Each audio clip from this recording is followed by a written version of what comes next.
Present 10థ్ class exams అవుతున్నాయి కదా!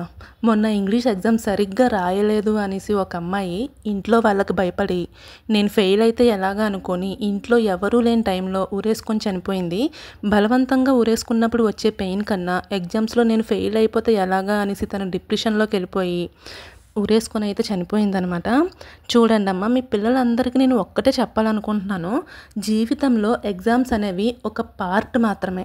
పరీక్షల్లో ఫెయిల్ అయిన వాళ్ళు లైఫ్‌లో ఎంతో ఎత్తుకెదిగిన వాళ్ళు చాలామందే ఉన్నారనమాట. దయచేసి మీ తప్పుడు నిర్ణయాలతోటి మీ ఇంట్లో వాళ్ళని లైఫ్ లాంగ్ బాధ పెట్టకండి. చదువుకున్న వాడికన్నా చాకలోడు మేలు అంటారు చూసారా?